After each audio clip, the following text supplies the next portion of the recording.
La Grande Kabylie, la Haute Kabylie. On va en parler maintenant à travers la photographie de Karim Kal. Mont Ferratus, c'est le titre de votre projet, de vos travaux que vous menez depuis de longues années. Alors d'abord, qu'est-ce que ça signifie Mont Ferratus?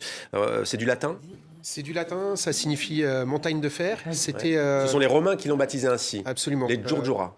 oui. Ouais. Quand ils occupaient la région, ou en tout cas ils tentaient d'en exploiter des richesses à l'Antiquité.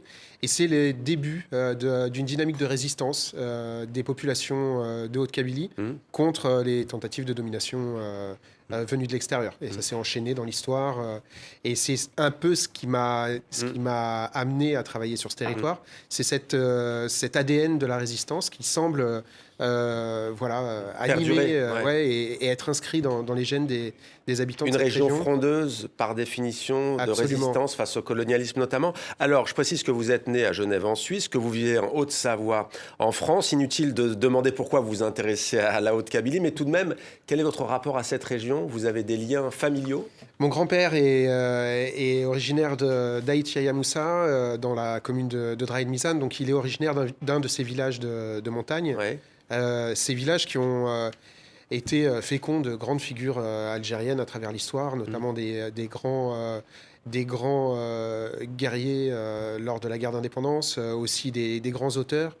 J'ai photographié le village de Mouloud Mamri, de Mouloud Feraoun. Voilà, c'est une terre qui est très féconde et très riche d'histoire.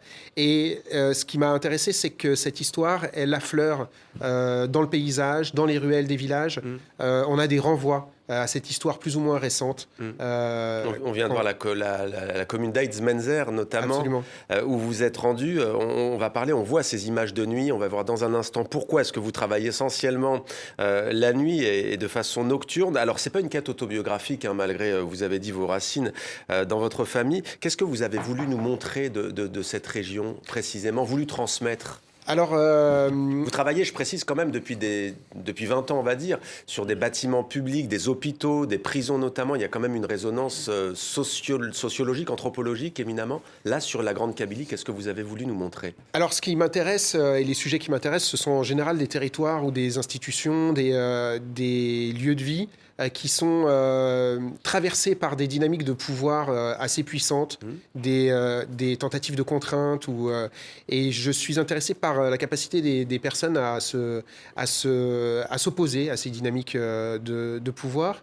Et je cherche à faire écho à cette résistance à travers une photographie qui va être peu bavarde, plutôt empreinte d'abstraction. C'est lent, alors qu'un monde va très vite. Ouais. Absolument. Et pourquoi la nuit? Plutôt produire de l'énigmatique plutôt que du discours sur le territoire.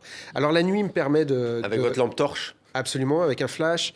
La nuit me permet d'abstraire une partie de la composition, mais c'est aussi habiter des territoires qui sont soi-disant infréquentables la nuit.